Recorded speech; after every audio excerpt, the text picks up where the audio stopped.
নমস্কার বন্ধুরা, আজ আমি আপনাদের সাথে শুভ রথযাত্রার গল্প কথা শেয়ার করতে চলেছি। আমি যতটুকু জানতে পেরেছি ঠিক ততটুকু শেয়ার করব। আজকে আমার ভিডিওতে থাকছে আসামের গুয়াহাটির কৃষ্ণ মন্দিরের রথযাত্রা, মায়াপুর ইস্কন মন্দিরের রথযাত্রা, আর থাকছে এলাকার জনসাধারণ দ্বারা পরিচালিত রথযাত্রার কিছু ঝলক। এই ভিডিওটিতে আপনারা দেখতে পাচ্ছেন আসামের গুয়াহাটির কৃষ্ণ মন্দিরের চারিপাশের দৃশ্য। আসুন বন্ধুরা, দেখে নেওয়া যাক পাহাড়ের কোলে অবস্থিত গুয়াহাটির এই কৃষ্ণ মন্দিরের রথযাত্রা পালন উৎসব। সাথে থাকুন বন্ধুরা আর দেখতে থাকুন।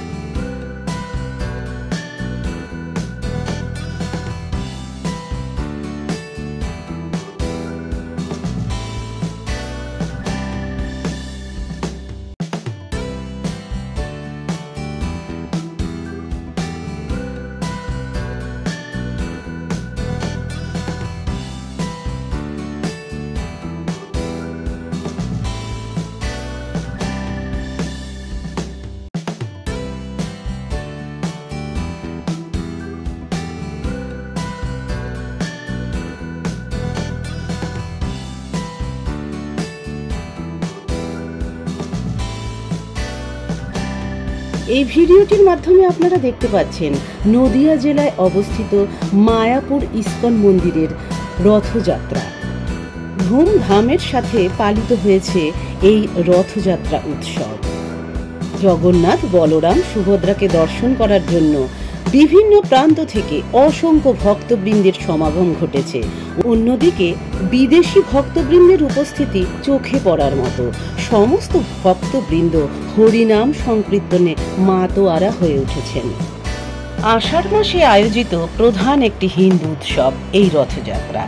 দীর্ঘ বিচ্ছেদের পর কৃষ্ণের বৃন্দাবন প্রত্যাবর্তনের স্মরণে এই উৎসব আয়োজিত হয়ে থাকে।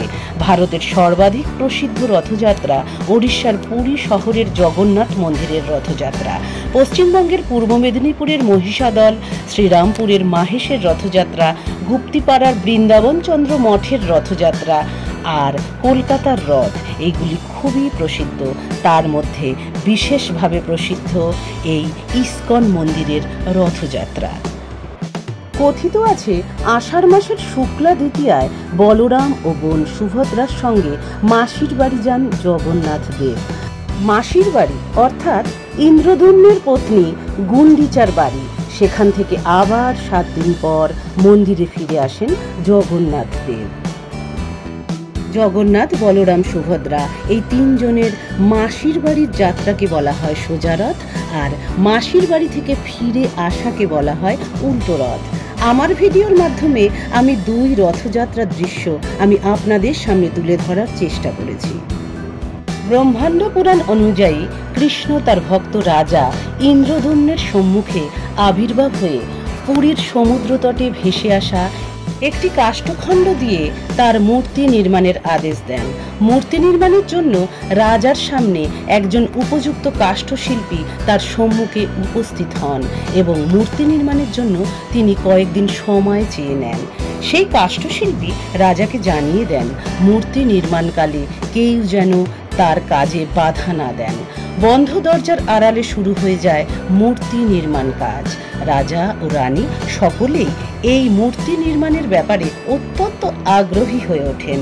প্রতিদিন তারা বন্ধ দরজার কাছে যেতেন আর শুনতে পেতেন খোদাইয়ের আওয়াজ ভেসে আসছে। এইভাবেই চলতে থাকে মূর্তি গড়ার কাজ।